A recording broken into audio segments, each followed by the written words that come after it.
This is a public event. I'm running this to show folks what we're doing inside the course. I've added a ton over the past few months focused on the law school application side of things, the law school admission side of things, but I'm realizing that since my focus over the years has primarily been the LSAT, a lot of folks might not know everything we've got going on the admissions side. I've been running a handful of personal statement workshops like what we're going to be doing tonight. I will also be covering in the future character and fitness, optional essays and addenda, diversity statements, resume. We've got all of that coming up over the next month or two. So those of you inside the course, stay tuned for that. I may do some public events like that as well, just to give folks a little bit of a taste of that.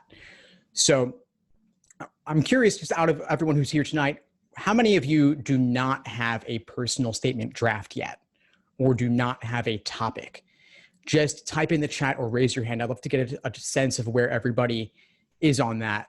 So I see James raising his hand. I see Emily, Shia, lots of folks here. Awesome, great. All right, so let's see. James, since you actually raised your hand, why don't we start with you? Would you want to talk through a little bit of what you're thinking about in terms of topics? In terms of topics, what I did was I wrote down what the most meaningful events in my life were. And then I created a separate list for events that motivated me to go to law school. And my intention is to create separate drafts from each of those lists. I was thinking maybe one or two from each list. So that way I can have a personal statement that is easy to tie to law school, but also a different personal statement that focuses more on raw and unfettered emotion to make it more compelling, and then worry about why law school later. Nice. I really like that. I think that's a really wise approach. And it's something I would actually recommend, where if you're considering a few different topics, make them separate and then write a little bit on each. So maybe you've got 2 or 3 topics. One's a bit more personal and raw, one's emotional. Then you have another one that's maybe more professional in nature. And then you could potentially bucket all 3 into different essays. Like one's an optional essay, maybe one's a diversity statement, maybe one's a primary personal statement. If one involved disciplinary action or running into trouble with the law, character and fitness might be a good route for that. Is that kind of how you're thinking about it? Right, yeah. And because I don't want to necessarily make it contrived as though the essay were created for the purpose of explaining why I'm going to law school, because my concern was that might temper some of the emotional appeal of it. And I don't necessarily intend to create a complete first draft if it becomes too difficult to write or if it seems too contrived. Nice. Yeah, no, that makes a lot of sense. You may find that you're not getting a lot of traction with it, but rather than having it all be theoretical, like, oh, that could be a good topic, actually seeing how far can you go. And you might do 300 words as a taste, or you could go all the way and do 1,200 words, 1,500 words, just let it all pour out, and then go through revision after revision to chop it down to what will ultimately be around 500 words, 2 pages, double-spaced, normal-sized font, about 12 point, more or less. That's the goal you're aiming for. But yeah, either way, it works. As long as you're getting something on the screen, getting something on paper, that's really the first step. Precisely. And I have a lot of experience with writing, and not to humble brag, I've written 2 books, and what you said about just getting something on the page is absolutely critical, because all writer's block is just the expectation that the next sentence you're going to write is going to be gold. It's okay to write shit as long as it's not in the final draft, but just get the ideas flowing, the words on the page. That's exactly right. FBR, fast, bad, and wrong. That's the idea. Just get it out there and then iterate from there. Fantastic. I'd love to hear from some other folks. Naina, do you want to share a little bit more about where you're at with your personal statement? Sure. I've actually started writing about one event that I wanted to talk about, but then I thought it was bad, so I deleted that and I started another one.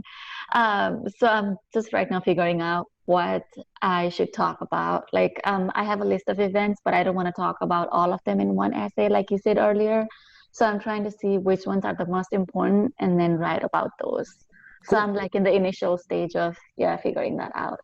Nice. Would you mind sharing 1 or 2 of the topics you're considering? Sure. So I was thinking about when I was working as a forensics case manager, forensics mental health case manager, I saw a lot of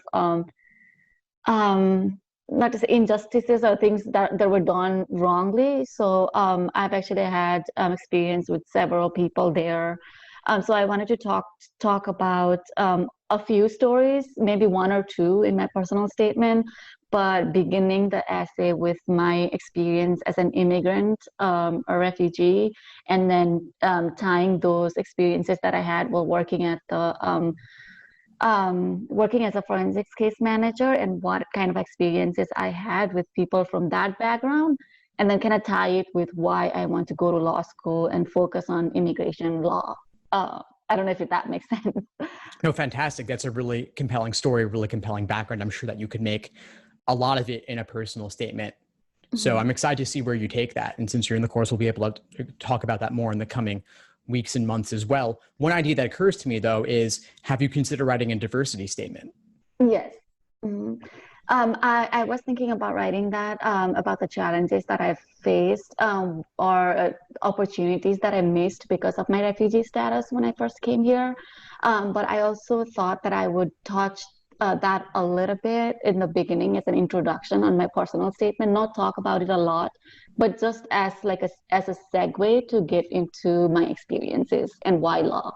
Is that a good Fantastic. idea? Okay. That sounds great. Yeah, I mean, it's all in the execution. So let's see what you do with it. And feel Okay. free to just write up a rough draft, either a taste of one, couple hundred words, or even better, go all the way, do 1,200, 1,500, and then we'll chop it down.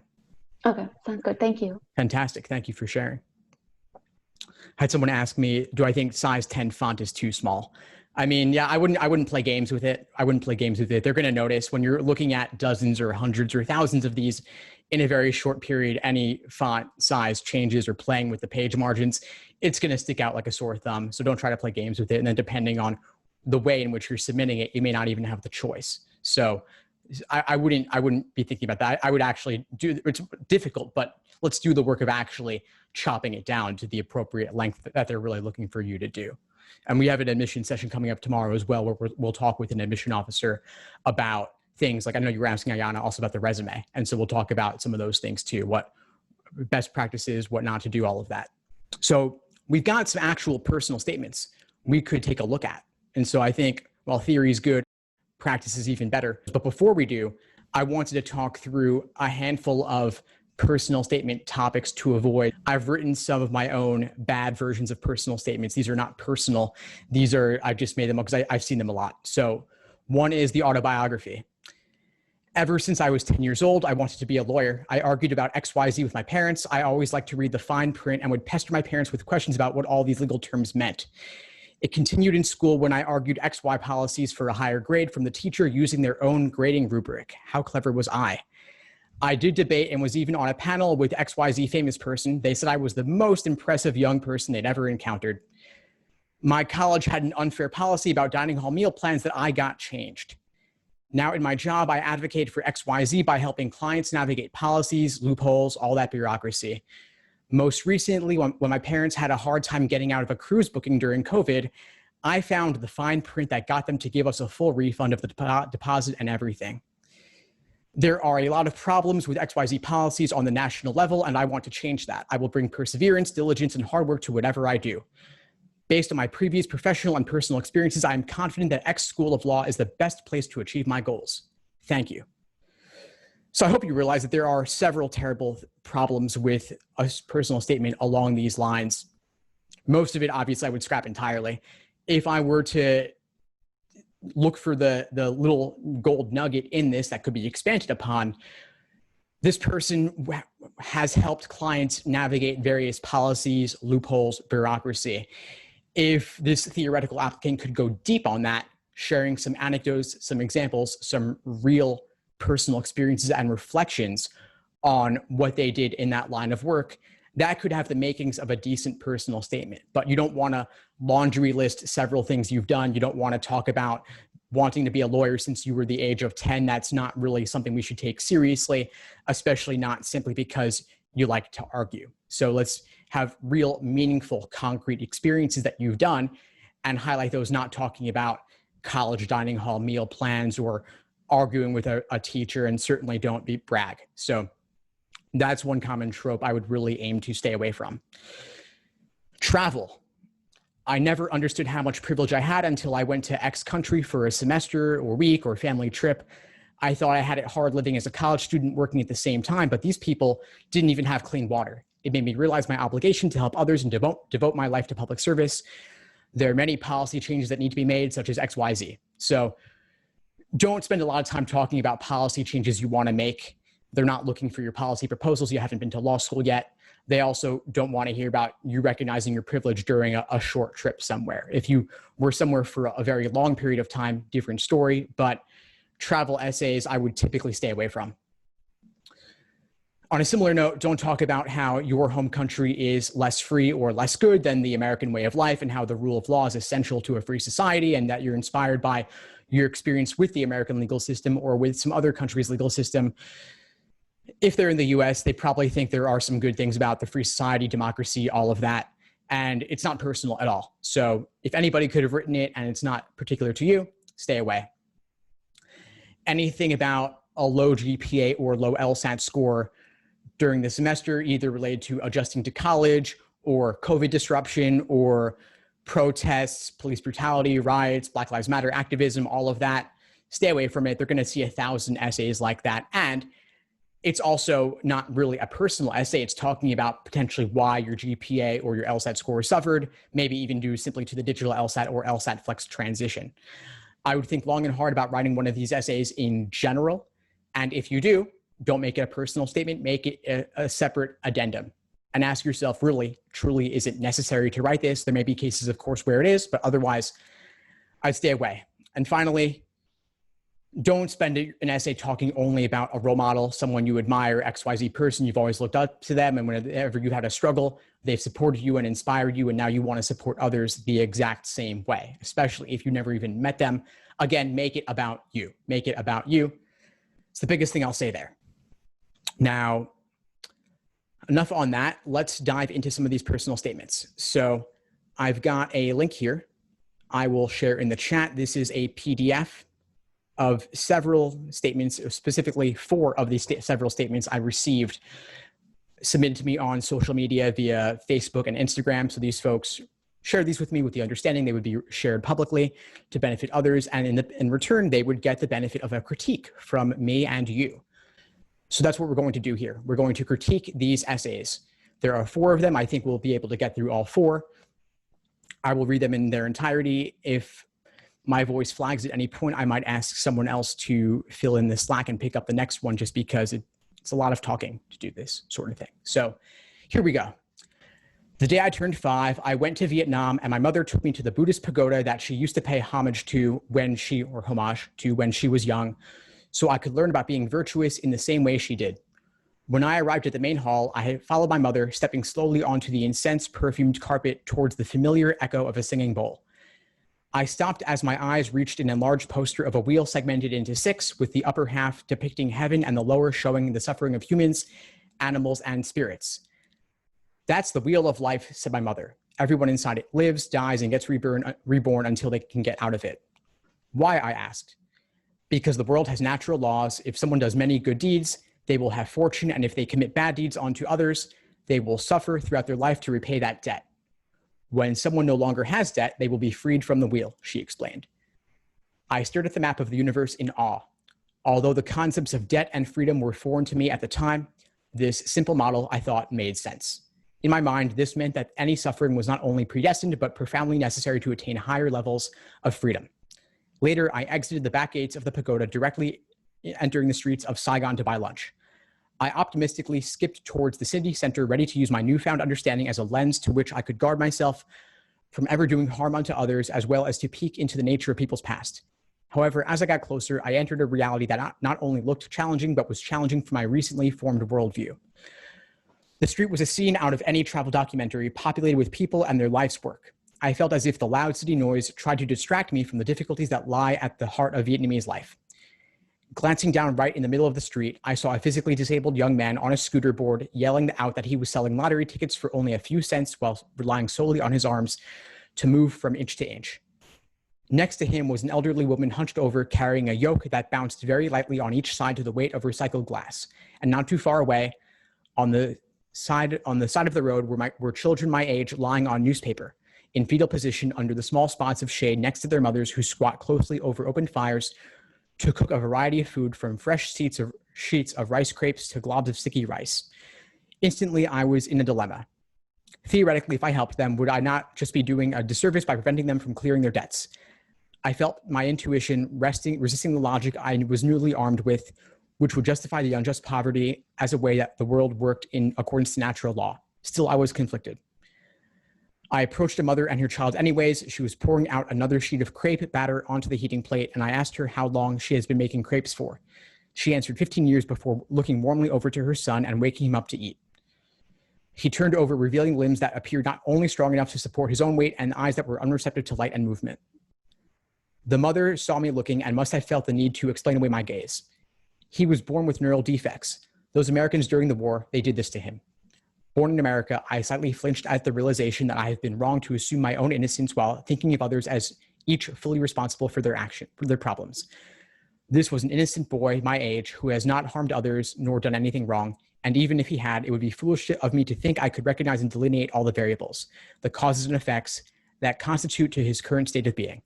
The moment I naively oversimplify people's nuanced realities into general concepts such as debt and repayment, I not only mistakenly concluded people's problems to be fully representative of their past or debt, even when some could be to no fault of their own, but moreover, I convinced myself that the best act of service I could offer in response was to forfeit my agency and feign indifference.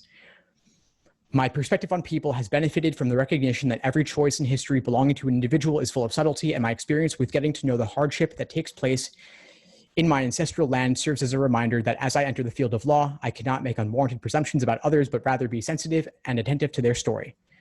Pursuing virtue, I realized, was not necessarily about non-intervention, but precisely the opposite. In a society like Vietnam that lacks the healthcare systems, safety standards, and courts to raise about such civil support, I'm reminded that my duty is not to accept the norm and silently feel guilt, but rather to reclaim my agency and utilize it to bring about positive changes in the lives of those around me. In America, from social politics to corporate economics, there is likewise a shared suffering that has to be met with a willing resolve to change those circumstances. Having knowledge of the law will enable me to utilize my agency with attention, awareness, and empathy. Whew. All right, thoughts? Yeah, Alyssa, please.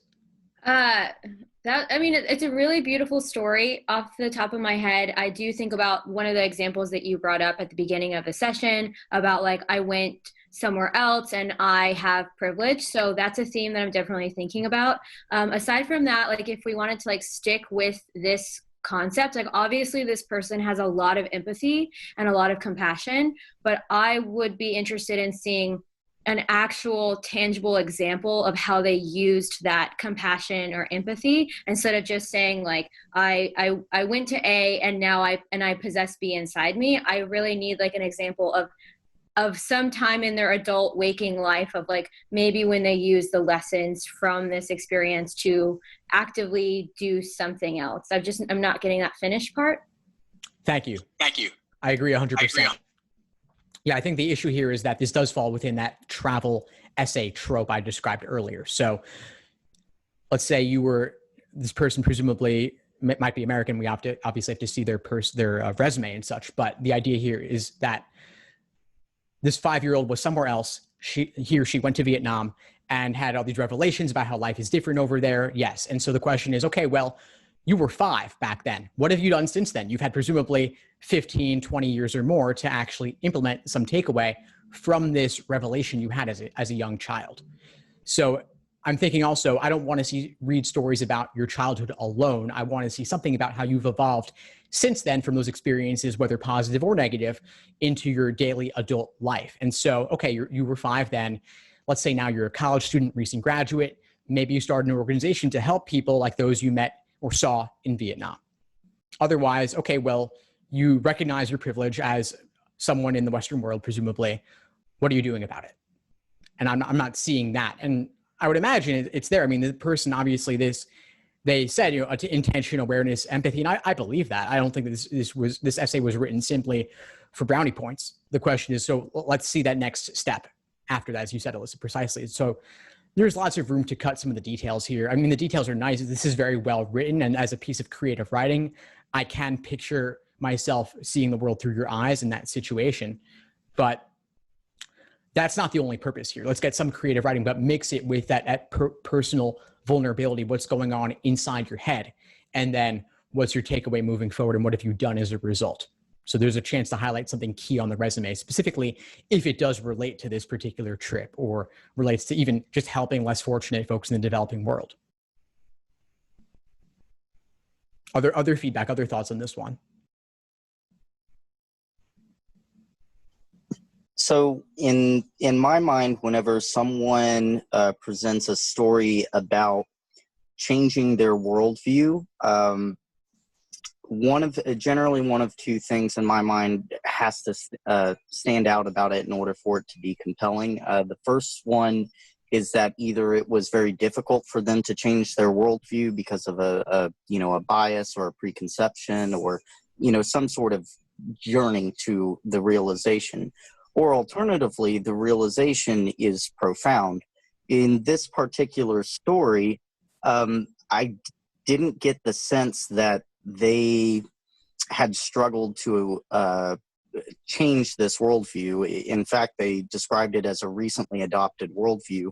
And to me, it didn't really seem that the person had a good foundation for, any sort of belief. Rather, not a good foundation, but didn't have a solid foundation for belief, which, being 5 years old, I don't think anybody has. And everybody is going through some sort of growth at 5 years old. And the truth itself was a general truth that everybody should have, not something particularly indicating particular profound growth.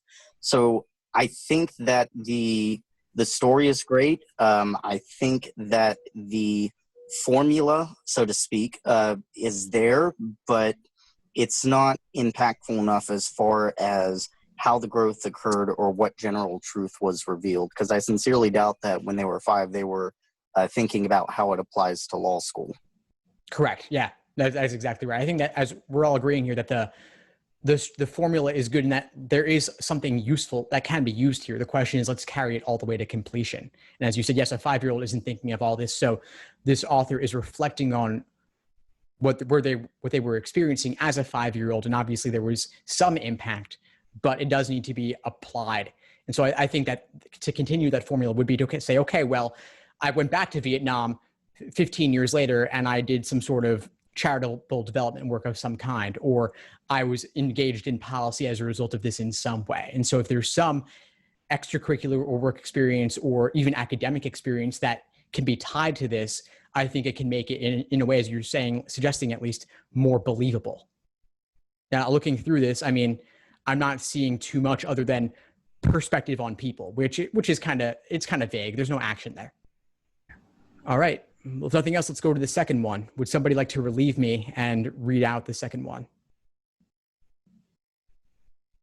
Yeah, thank you, Alyssa, please. I was burdened with the need for legal representation during the darkest moment of my life. I was gaslit as a perpetrator of domestic violence and child abuse. This almost brought our life to its heels, as it could have cost me my daughter at an early age. As a 22-year-old Native American woman married to the man I met my first day at college. Throughout our marriage, I was a victim of relentless physical, emotional, and sexual abuse. We had a young daughter, just 5 weeks old. Despite his abuse of me, I never would have guessed that he would have hurt our daughter or that I would be suspected as the offender. That morning, I had fed Rebecca her morning bottle before I went to work. He was taking her for her checkup, then to my father's house so he could get some sleep before work. I called my husband to let him know that the direct deposit had hit our account, so he had gas money. He told me that Rebecca was having trouble breathing, had bruises over her stomach and legs, and was being examined in a separate room from him. He could not tell me what was happening or how our daughter ended up with these injuries.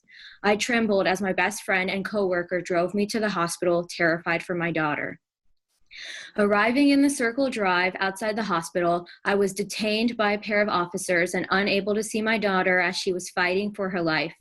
Unaware of the trap I had walked into, I was interrogated under duress. The white female officer intentionally misled me and used my daughter as a bargaining chip for a confession. She pitted my husband's story against mine to tell their narrative, that I was somehow responsible for my Rebecca's condition. I made repeated and futile requests for updates on my daughter until I was approached by a doctor. He told me that she had 3 brain bleeds, 6 broken ribs, a torn right labia, and 9 lacerations to her rectum. I broke. I released a wall of pain so deep that only a mother who has lost everything would understand. I collapsed on the stone and felt as if I would die right there. I watched my husband be taken away in handcuffs. I begged to see my daughter, and finally, my request was granted. Would you mind scrolling up for me, Yeah, Steve? sure. Thanks. Nothing could prepare me for what I saw. My child was lifeless and attached to more tubes and cords than I thought possible. She was bruised, pale, and so fragile that I was afraid to touch her. It was in that moment that I was condemned by others.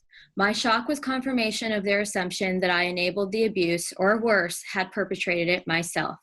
The pediatrician began speculating, laying the groundwork for the abhorrent actions that caused her injuries, and revisiting the same questions the officers had already asked.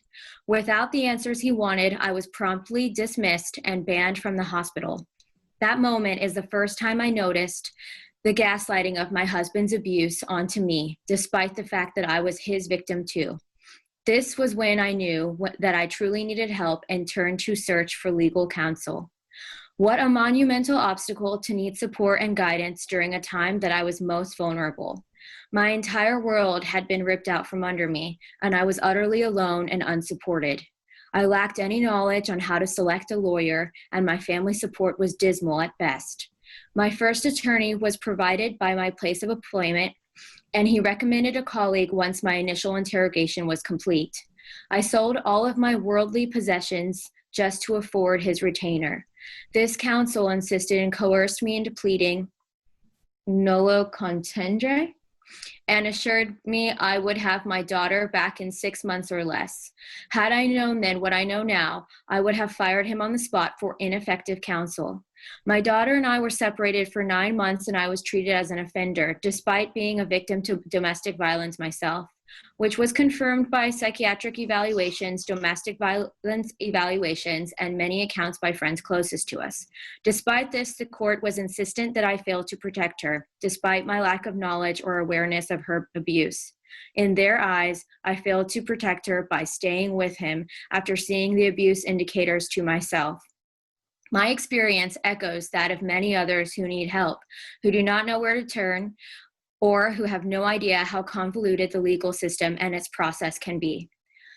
All victims need support, resources, and someone to listen, and ultimately, they need to experience love, guidance, and acceptance. I left Indian Territory with my daughter to pursue peace, safety, and healing. Since then, I have volunteered, pursued a bachelor's degree, and begun to heal. I have persevered to build a stable and quiet life. I have broken the cycle for me and my daughter, and I want to enable others to do the same. I have devoted the past 6 years to addressing the stigma tied to domestic violence, changing how it is discussed, helping victims make informed decisions through resources and support, and drawing attention to how victims are often gaslighted as the aggressors. Getting my law degree will help me to make an even larger impact, to create a path to educated decisions, to provide adequate resources, and to ensure due process for all voices to be heard. I embrace the opportunity to change myself and improve situations by meeting challenges head on. Living through hell has taught me that legal representation need not be a burden at life's darkest moment, but a torch lighting the way out.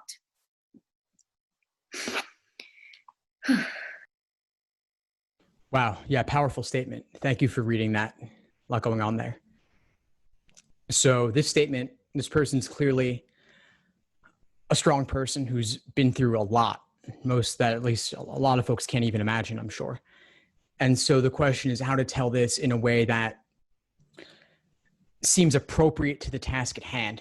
I think that there's so much going on here that I would wonder if this person might want to divide it into multiple statements, just because it's a lot taken it at one time.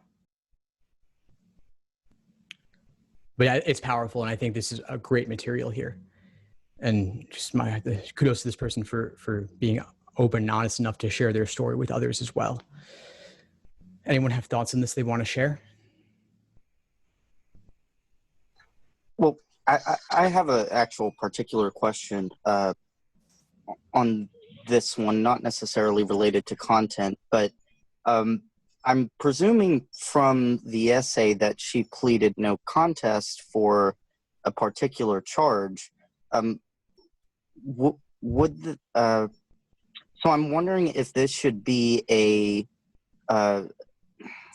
addendum for character and fitness as opposed to a personal statement. That's a good question. Yeah. So here, nolo contendere. So no contest. And so this counsel insisted in coerced me into pleading. So that would be a character and fitness, most likely. And so at least part of this could be discussed there. The things around ineffective counsel and everything related to evaluate all these evaluations, encounters with the legal system like that. Yeah, that would be character and fitness, that portion specifically. So at least some of this could be discussed there. That's okay. Right. And just for general knowledge, and then I'll yield because I want this person to get feedback. Is it okay to have an addendum talking about one thing and then your personal statement talking about the same thing? Because I know for diversity statements, for example, it's generally preferable to have a separate topic for a personal statement than that kind of addendum. That's a good question. Yeah, I think under other circumstances, I would say, yeah, it's better to have it so as not to make only one thing the focus here. But in this particular case, I don't know that I could necessarily say that. I feel like this is so impactful on this person's life that I wouldn't necessarily tell them that they need to talk about something else in a different statement. I think it's a character and fitness statement wouldn't do justice to everything this person has been through and experienced. Gotcha. Thank you. Yeah, of course. But I think there's so much substance here, so much to describe, so much of story to tell that I think it could easily fill at least two statements, both a character and fitness and a personal statement.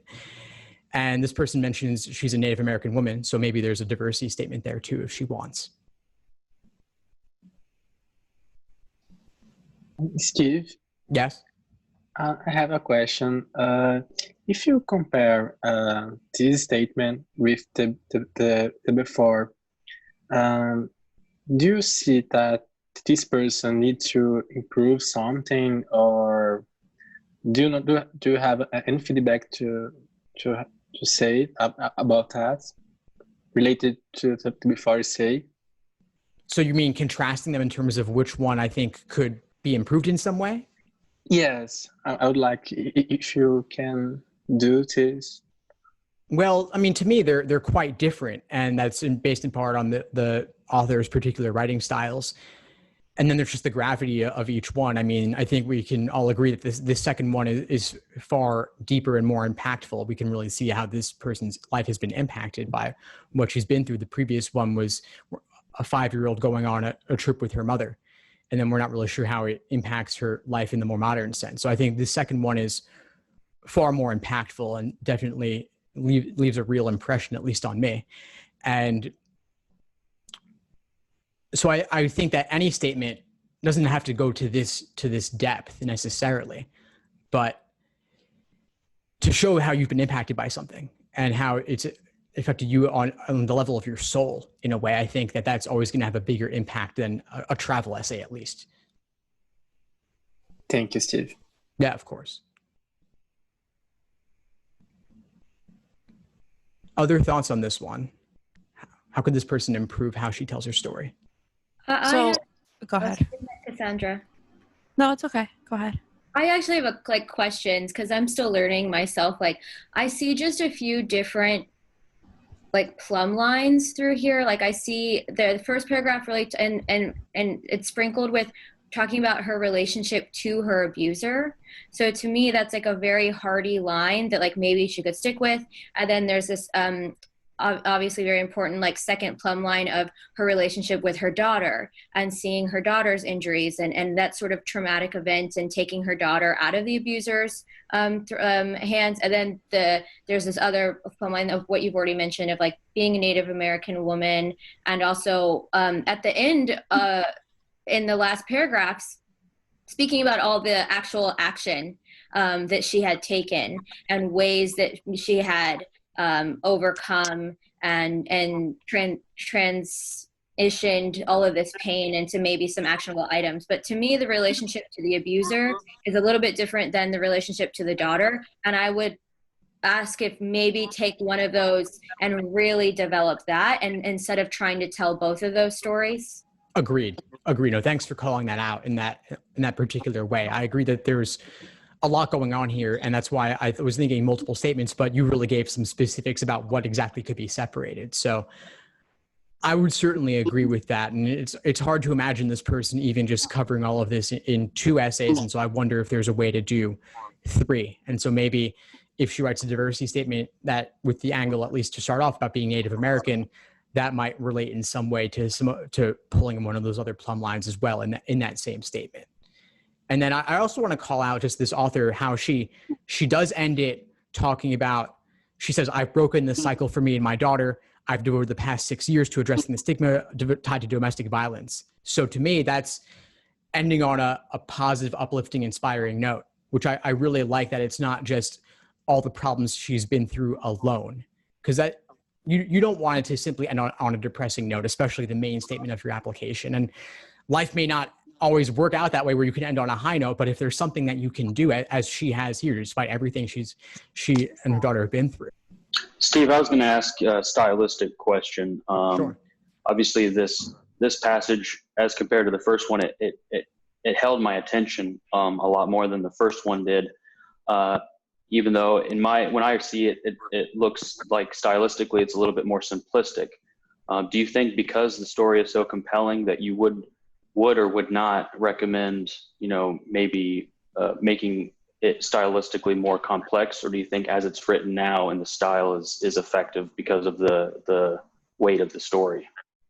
I get what you're saying, yeah, and I think that the weight of the story does warrant it being a more simplistic, sentence structure, vocabulary usage, if that's the person's writing style. I wouldn't want them to lose their voice dressing up very harsh realities. And so if that's how this person wants to go about it, I mean, as I've discussed in the past, like the person reading your application they're a human being, they're personal, they're impacted by things like that. And so, for me, I would find this extremely compelling, even as is. I think we can improve it significantly, as we've discussed. But if the topic and the story is compelling, that could definitely earn it some quote unquote points alone.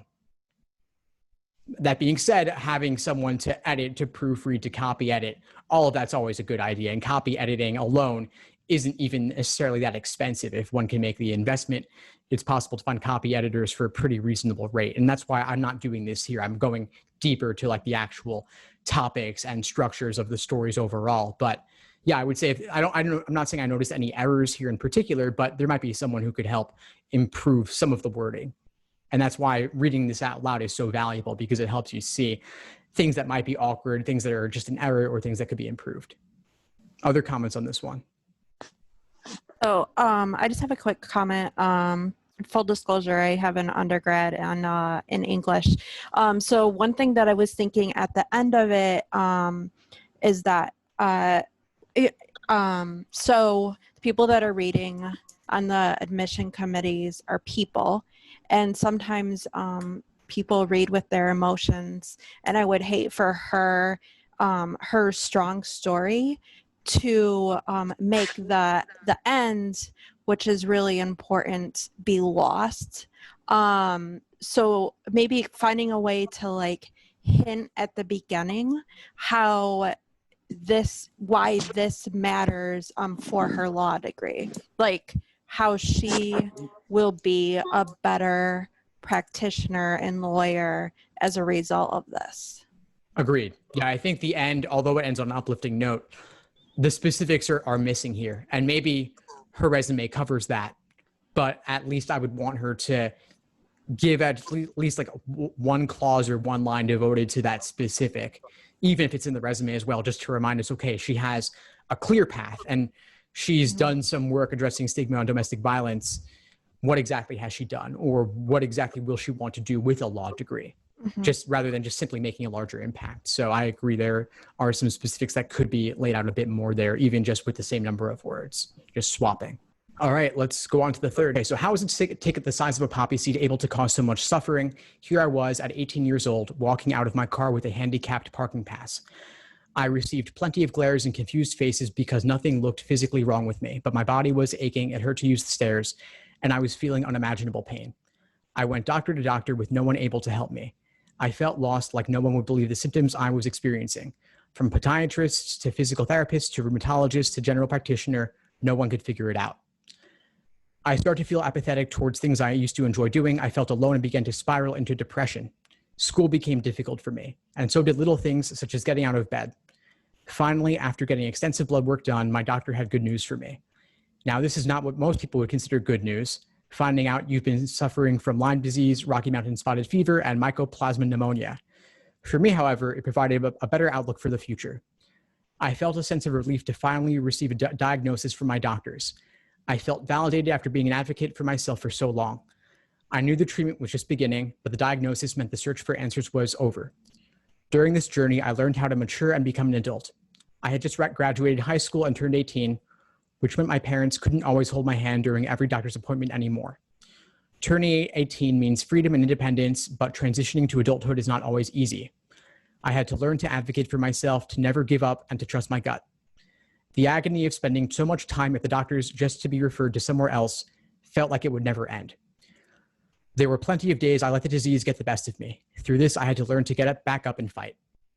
This diagnosis is an experience for which I will always be grateful because I learned many valuable lessons that have made me a better person. I got a medical withdrawal from all my classes for the semester, but couldn't let falling behind my peers frustrate me. Reflecting on the experience, I was able to learn how to be an advocate for myself and better communicate. Being a shy kid growing up, I avoided meeting new people and stepping out of my comfort zone. I was reliant on my parents to hold my hands through life. But this experience showed me to speak up for myself. I received a higher level of confidence in myself, knowing that I was a fighter. I learned to be resilient and went back to school the next semester determined to succeed.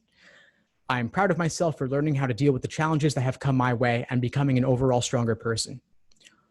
While my symptoms may fade, the lessons I have learned will stick with me. After coming back to college after my medical withdrawal, I decided to try out for my college's cheerleading team. Cheerleading is the sport I have loved since I was 7 and unfortunately had to take a break from during treatment. Through my determination, I was able to make the team and push through relearning some skills.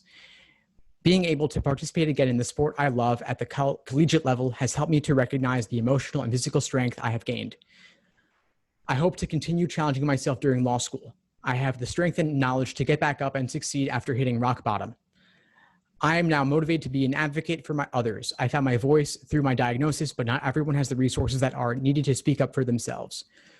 Through my college coursework, I have been able to explore many aspects of the legal system. Now I want to study criminal law and be a public defender. I want to help give a voice to those that our system is leaving out. Okay, thoughts? Emily's saying what? Emily's not a fan. It's because they're talking about medical stuff, and I was like, okay, maybe they weren't told to leave the addenda in the addenda section. And then they get like back to coming from cheerleading, and I was like, okay, so this is like an athletics kind of essay. And then I got lost again because they're talking about criminal law and a public defender, and like getting that from being unparentified, we're changing directions like 3 different times. Yeah, agreed. I mean, not to be too harsh on this person, but this is kind of like random stuff about me, like starting off with the Lyme disease and other things, and then just kind of, okay, well, here's some other stuff you should know, like the lessons I've learned, and then I'll do cheerleading and I'll do criminal law, and I don't see too much how they tie together. Yeah, so agree there. I don't mind being a little bit more critical on this one, just because I think sugarcoating it isn't going to serve anyone here. People need to know what's wrong with this one in order to help everybody improve. So it's in that spirit. This is meant to be constructive criticism, But I think that the point about doing multiple statements around these, I think is well taken. Yeah, I think if you just cut like the top part of the essay, I would be like, oh, they're gonna do like defense work for people, or rather plaintiffs work for like medical malpractice cases and talking up for the patient. And then we get down to public defender. I'm like, where did this come from? They need to talk about criminal law or what they did in college that has to do with criminal law. Did they intern for a judge? Did they where did it come? Yeah, I think if we stop here, like at the end of this paragraph is like takeaways. This diagnosis is an experience. I learned X, Y, Z. I reflected, okay, well, if you hammer out exactly the lessons that you learned, I mean, so you said that you were shy and you were maybe advocating for yourself. I think that was mentioned. Okay, so give me some examples of that. And then all the other stuff, that's separate. That's like, okay, well, I had to take a break from college for a semester maybe. And that kind of took me out of the running in terms of like my transcript has a gap. Explain that somewhere else. Brief addendum, matter of fact, to the point. But go much deeper on the medical stuff. Medical stuff is also tricky. You don't want to be, again, solely negative, but if you really highlight some experiences, that'll at least, I think, put this in a much better place. I agree with Elisa. Like the telling is too much. The showing needs to be like more examples or like situations. Yeah. Let's hear more on that. One question. I don't know if you can hear me. Yeah, first, Alyssa, do you want to share more on the show, don't tell? Oh, yeah, for sure. So, I mean, this is something that you say all this time, Steve, like show us, don't tell us. And I find a lot of the telling is, can you scroll down actually a little bit for me? Sure. Okay. That should be great because it's all right. So even something like a sentence like, while my symptoms may fade, the lessons I have learned will stick with me. A sentence like that, I feel in a personal statement is not necessary, because if you do show us like what you're doing, like the people reading these are very smart enough to say, oh, this lesson is directly how they have applied themselves from what they just said previously. So there's a lot of sentences like that in this particular statement. Earlier too, about having to be independent when they go to the doctor's offices. If they did want to talk about that, you could just talk about the exact interaction you had at the doctor's office.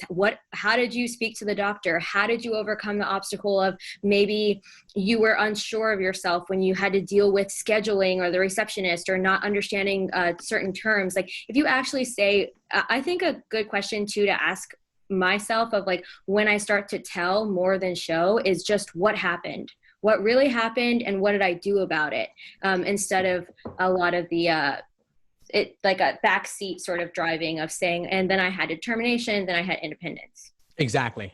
Those vague introductory like preface types of statements, they've all got to go. So like, this is an experience for which I will always be grateful because I learned many valuable lessons. Okay, well, let's just get to the valuable lessons. I learned X, Y, Z, or even better, just show us that you learned these things. Like, I don't know all the details of the Lyme disease and the other stuff, but I'm thinking of, let's say somebody suddenly became diabetic and had to inject themselves with insulin and they were scared of needles. Like that would be a process by which you develop some independence and overcome a fear that you have.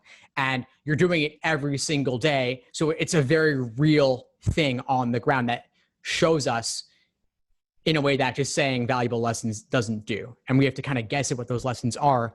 And then like, okay, well, you had the medical withdrawal, you came back, you did cheerleading. Well, how does cheerleading relate to Lyme disease? I don't see that connection. I'm like, you're stronger, but how? So the doctor gave you bad advice and you did your own research and discovered something new, or you had a conflict with your parents around this.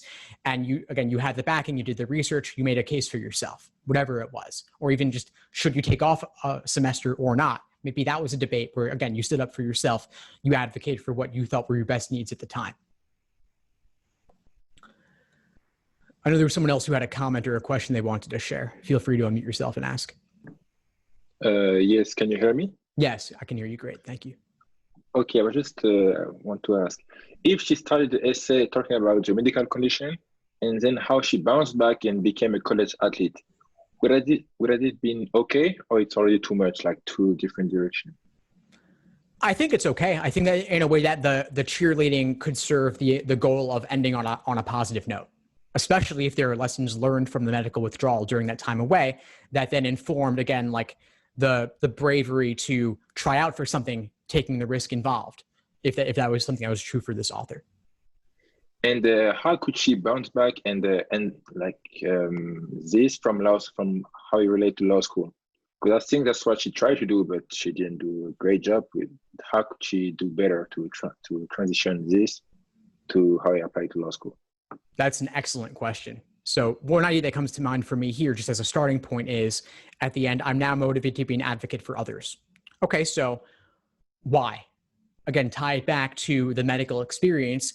Where did she need to advocate for herself there? Or where, had she not had the wherewithal to stand up for herself, maybe another patient in a similar position would have suffered as a result of failing to have that confidence. And so people like that who may not have the knowledge or may not have the experience or just the strength of character or the drive to do that or the extroversion, whatever it is, maybe they need an advocate like this future lawyer to help them in that process, to help them navigate bureaucracies, to navigate red tape, whatever it was. Especially in medicine, there's lots of time, of course. In medicine, there's lots of cases of like, there's the status quo and there's some new revolutionary thing, or there's maybe multiple ways one could go about treating an issue. And there's the default, and then there's whatever you discover and you push for. So I could see that potentially playing out here or in other medical focused essays. And I wouldn't always want people to write a medical focused essay. If they have another topic might be better. These topics can get a little bit into the weeds sometimes, or end up being too negative sometimes as well, and fall into the trap of making excuses. I don't think this one is doing that. I think this author is making a real effort to draw out the lessons and on a positive note. So that's a great thing, but I could see others maybe going down that road. Okay, thank you. I'm going to call a couple of other comments here. James wrote, towards the middle, the maturity and independence part was repetitive. Yeah, so I think that's around here specifically. And so maybe just summarize that, like cut it shorter. I agree there. And then Michaela is saying, would you implement 2 life examples into your personal statement? Do you put the 2 into the personal statement? Yeah, maybe, especially if you can tie them together. I think that's the key, is not make it like 2 separate things that you just want to talk about both of them. Personal statement has X word count, but it's not any 600 words or 500 words you want. Make it flow smoothly. And so some essays should be cut into multiple: diversity statement, character and fitness, optional addenda. All those are fine other places to include it. Also knowing that you'll have your resume to at least reference something you want them to know about. Any other questions or comments on this one? The one thing I'd add at the end, particularly after she finishes talking about the cheerleading and tries to change over criminal law, is she does seem to want to be talking about like helping indigent clients, which I think is a good thing to talk about. But I don't see the equivalence of helping indigent people just because you yourself have learned to be an independent adult. And I wished that had been, I don't know, clarified or elaborated upon when she's talking about that in the last paragraph. Yes, well, naturally, indigent and independent are 2 very different things. So I could see why that's not really coming across here. To the idea, like I guess you were talking about the idea of being a public defender. So to me, I mean, I didn't even like give that too much attention just because it's so disconnected. So if she can make a strong case for herself about why she's looking to advocate for others based on her own experience, maybe having to advocate for herself, then fantastic. Make that case. But to me here, it's like, to me, that's like an aside that doesn't really even fit at all. So if you don't want to tie it to law school, you don't have to, but it's nice if you can. And I think there is a way to do that here. But yes, I agree that it's not connected at the moment. Thanks for calling that out. Steve, yes? Just to understand, so in your point of view, it's not so good a person say in a statement that he would like or should like to be a public defender, specific in a way, would the person become to be after finished the law school? Isn't it? You can mention it, or you can mention it. You don't have to, certainly. They know that your goals may change over time and you may not know all the intricacies of all the different areas of law. And obviously, criminal law is one that is more in the public eye. People are more aware of it in part because of media and such, and because it's obviously an exciting topic. So I suppose that if one can make a compelling case in some way, even simply saying, I want to advocate for those who can't advocate for themselves, that alone could be enough. You don't need to have tons of work experience in that particular area. But if you have something, mention it, and certainly don't feel the obligation to mention it. And if it doesn't tie in smoothly, I might not. Okay, thank you again. Of course. It's a great question. All right. So the fourth and last personal statement, would somebody help me out and read this one? Sure. Thank you. It was Thursday, March 12th, 2020, and I was walking down the streets of New York to pick up the kids from my movement class. I casually opened up Facebook one last time before anyone showed up, and there was the headline: Governor Cuomo announces Broadway will close today at 5 p.m. until further notice. I felt my head spin, and I was forced to sit wherever I was. What does that mean about my job at Moulin Rouge tomorrow? I just signed 2 large production management contracts. What would happen to those? I built my life around producing and creating theater in New York, and in one fell swoop, it was all gone. I was forced to contemplate the extent of all this. This was something much bigger than anything I had experienced. I was 13, and I woke up to get ready for school. My mom was on the phone to my sister. This was odd. My sister lived 3 hours ahead of us in Vancouver and at university, no less. Why was she calling mom so early? I sat on the steps looking up at her as she rushed to the TV to turn it on. Then I saw it. In a world so far away from Mars, 2 buildings standing in ruins. The moments that followed are unclear. I did not understand the full devastation of New York City, but understood the fear as we went to school that day. Classes were about watching the news, the effects on us in Hawaii with the threats to our telescopes, military bases, and Pearl Harbor. Talking about what we should be thankful for, or letting us sit and reflect on what happened and how this would change everything. Broadway closed for 2 days that week. I knew what they said before I opened them. The furlough email from the Moulin Rouge merchandise team, the cancellation of the off-Broadway show I would manage, the indefinite postponement of the opera festival I already created preliminary schedules for. I just completed a site visit yesterday to scope out the theater and confirm our rental contract. I just wrote emails to designers scheduling meetings to discuss budgets and deadlines. It was an avalanche of change. Wear a mask, 6 feet apart, no gatherings, with lines outside every grocery store, even though there was no toilet paper, hand sanitizer, or soap. I followed Governor Cuomo's briefing every day and watched the rising number of infected, 500, 700, 900. But then the death toll. I remember when we broke 1,000. I also remember when we averaged 500 deaths a day in the city alone. My roommate Leslie was a hospital worker. She was needed, wanted, and useful, but this came at a price. After she would strip out of her scrubs at the door to shower, I would wipe down every surface she came in contact with. We would sit down and talk about the death toll breaking records, the refrigerated trucks outside of hospitals, the prisoners digging mass graves because people couldn't afford multiple funeral services. We went through so many different stages of grief, fear, gratefulness, and terror. Life had changed, and it was not temporary.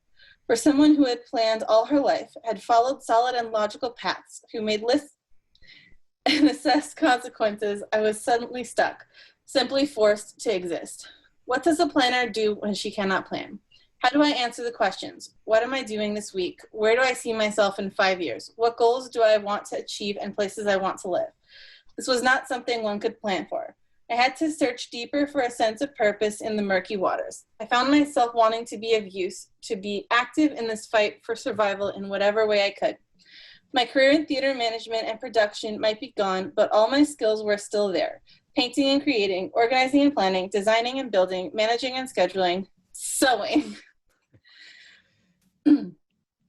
I bought a sewing machine and started sewing hundreds of masks and donated them to whomever I could. Philadelphia, Columbia Hospital, Leslie's Hospital, my neighbors, mailing them to Hawaii and Canada.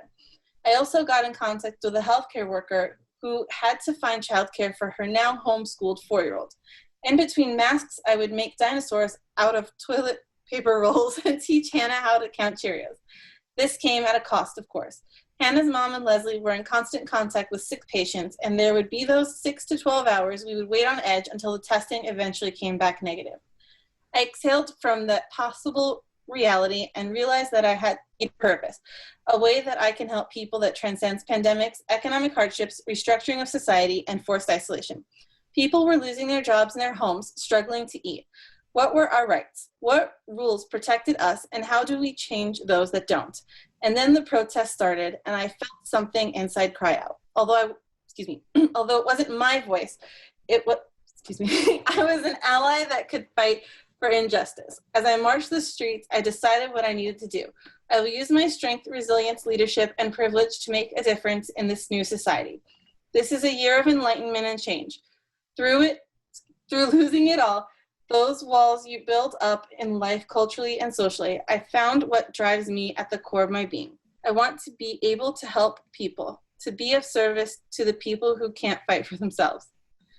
Every human is important and makes a difference. My fight and passion for life is not new, but redirected into something better. I'm invigorated to pursue this educational path and carve a new destiny that is even brighter than before. I am not going to be an audiobook author, that's for sure. No, thank you, Emily. I appreciate it very much. So we've got COVID. We've got COVID as a major theme here. So it's really hard to think of any particular constructive criticism because the essay was just all over the place. One of the biggest things that stood out to me was the second paragraph there. Stephen, and it reminds me of something Stephen King said, which was kill your darlings. You could literally take out that entire paragraph and the overall story and understanding of it would not be inhibited. And by Stephen King's advice, it should be done in that case. Another thing was that I liked how the story started off with how they were specifically and directly impacted by COVID, and I felt like there was a lot of potential for that, but it just went to so many other different things that it became generic towards the end. And I think with that particular introduction can be expanded on, and there can be a story to it, but I think that this is a good example, especially towards the end, to be cautious, especially if you're writing about COVID, because that's something that a lot of people are going to write about. So if you are going to write about it, it really needs to be personal and unique, something that not many others can have a claim to how they were impacted by COVID. Exactly. Thank you for that. I couldn't agree more. The idea that it should be something that only you could write. And most of us could write something about watching the numbers rise of the infected with the governor's briefings, right? Especially those of us in New York anyway. Others have similar. So the question is, what's so different about wiping things down, for example? And these stories, the details here could be anywhere in the country and maybe even anywhere in the world, at least those countries that have not handled COVID quite so well. Also agreed with cutting out that second paragraph. You could cut it out and lose nothing at all. The flow would even continue smoothly. So it's really just an aside. I know some other folks had comments. Yeah, where's his or her, like, why law? Like, if you submitted this same essay to any other graduate program, like pick medical school, pick dental school, like whatever, like none of this is just like, I want a job that I want to work for people in like some other capacity that's more secure during like crazy insane times like 9/11 and COVID. Like there's nothing about this that says why law at all. Correct. Yeah, there's not. And it could go there maybe. I mean, as James was saying, like with the opening, like you feel like it's going somewhere. Like, okay, Moulin Rouge, they got in third paragraph, let's jump to that, they got furloughed. So we have a very like work-focused opening here.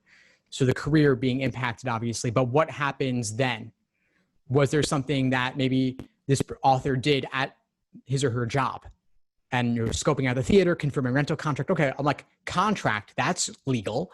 Maybe we can do something there. But then it veers away and zooms out to statements virtually anybody could relate to, which is if it's too relatable, then it's not personal enough. Oh, I read that as she or he did all of those things the day before the COVID stuff. And so she or he was remembering when it was normal and she or he had done all that work. And then afterwards, like all the contracts were cut off because of the Broadway shutdowns. Agreed. Yeah. No, so it's indicating the disruption, but then there's still fallout from that. If they just signed a contract, maybe now they want to get out of it. So I don't think this person meant to go there, but I'm saying that would be like, instead of going left, go right. And this person could take those paragraphs, maintain them largely the same, at least compared to the other stuff, at least, and then go somewhere totally different, but cut a lot of the things afterwards. Someone's writing in the comments here about how undergrad, they put a separate COVID impact essay, wondering if law schools will do the same. I mean, yeah, we haven't seen this year's applications, and so I suppose anything's possible. We'll find out in a month or two. But yeah, regardless, it would be somewhere separate if you want to do a COVID specific thing. I don't love the idea of making it a focus of a main personal statement, just because, again, they're going to get so many of those. Other comments and thoughts on this one? I think the author kind of jumped into how they decided they wanted to go to law school. It was, well, I went to the rally and I had this change and I knew that I wanted to go. I think with the current situation, people have a lot more time. So maybe to talk about the thought process. Now I had this feeling and then I sat down, I thought about it, I did the research, I looked into it, and here's why. Here's what I felt after I had this feeling. That feeling led me down this road, and this is why I'm writing to you about it. So you're referring to that last paragraph, correct? Yes. Yeah. So I'm glad you brought that up, actually, because it was kind of like an ending point, next steps kind of thing. The author concludes, I'm invigorated to pursue this path and carve a new destiny. It seems tied into the passion around, I presume, what this author is referring to as Black Lives Matter, marching the streets and such. So if it is in fact that, then it could be a separate statement, potentially. I just don't see it being that much tied to if the author does continue with the Moulin Rouge work and what happened there. But talking about protests and current events and marching and related to that, okay, well, again, this, as you said, this is like a temporary thing in the short term. What's continuing going forward is my question, in terms of, is this impacting career goals? If so, that's totally fine. Just iron it out with specifics. Yeah, like you could be doing social work, you could be doing a criminal justice master's degree, you could be doing a psychology, like you could be doing a police science, like that doesn't specifically say law. I thought about the current events and therefore X. X doesn't have to be law in BLM. It could be race relations, it could be communications, it could be political. It was just it got more abstract as I kept reading, and I was like, oh no. Right. Yeah. Yeah. And if this author does have some legal work experience of some kind, that will strengthen the case for law school. But I might mention it to make some of these vague statements more concrete, and then remove the vague statements. So basically just swap it around again is what I'm saying. But to tie it into the excitement of the short term, what's been going on the past few months, it may not continue for everybody into the fall and beyond. So the question is, if this is something that this author is passionate about, let's make that case in a more convincing way. And also, and I don't know if this is like a personal pet peeve of mine, but like, do you want to be the kind of person who is expressing that they're a reactionary in your essay, which is kind of how that comes off, like, oh, I only thought about this as protests got bad at that point. Because what happens when you're in like your 10th day of reading documents that you know, if they go into big law, for example, that you want to like make sure which ones are privileged or not, and you don't have that exciting feeling, like, are you going to drop out of being a lawyer because that's your reactionary type personality? And I would sort of worry about their long-term happiness in a profession that if this is how they're already starting off. I like that a lot. Yeah. Something to be needed. Yeah. I made a similar point in my workshop this past Thursday. Inside the course, I was talking about how a lot of people have recently become very aware about police brutality, Black Lives Matter, and all that. And so if you don't have the work experience to back it up prior to that point, prior to this spring, let's say, or summer, then it's not going to mean as much to them. There's going to be tons of essays about people who were super inspired in the past few months, and they're applying this fall, but their only experience is going to these protests or doing things online just in the past few months alone. So are you going to stick with it if you have work experience to back it up, that'll mean a lot more. Yeah, because most of the actual legal work is not as exciting as marching on the streets.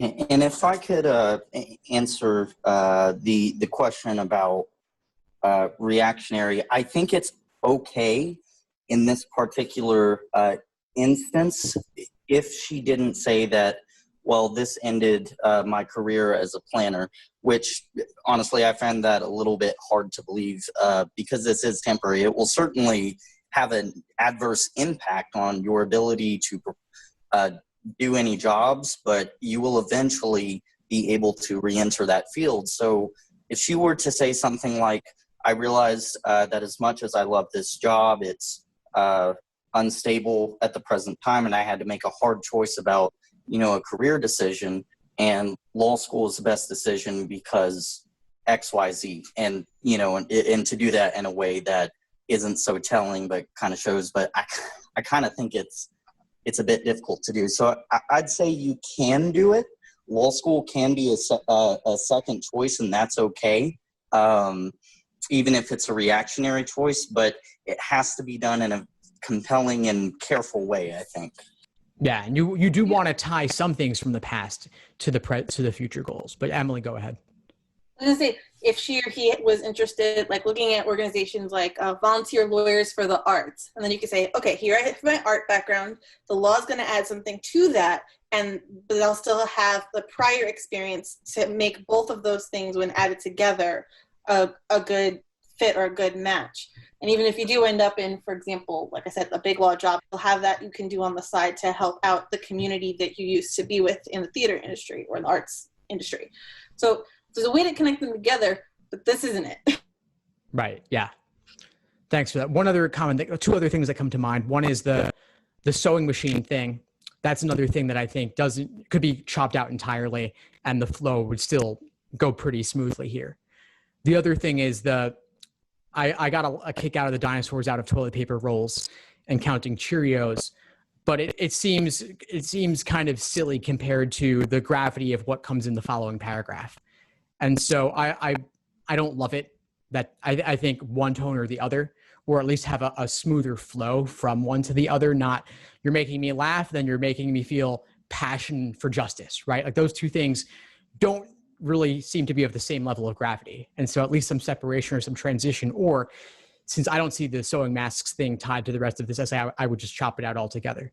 And maybe that's a line on the resume, or maybe it's a separate statement, although I'm not sure. I mean, hundreds of masks, that's impressive. That's great. I mean, that could be a separate essay maybe, but it could also just be a couple of lines on the resume. Let's see, any other final comments or questions or reflections around this essay?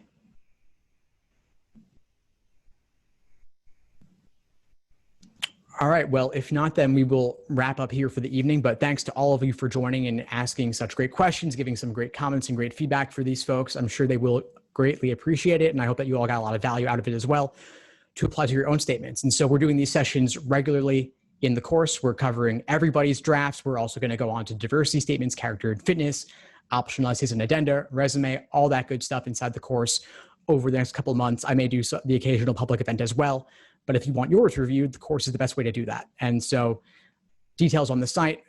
Feel free to reach out if you have any questions or need anything, and I will hopefully see you all soon. Have a good night, and thanks for joining. Bye all. Thanks for tuning into the show. Please subscribe if you haven't done so already to be notified of new episodes as I release them. And feel free to reach out if you need anything at all as you move forward with your prep. I'm happy to help however I can. In the meantime, I'll wish you all the best and take care.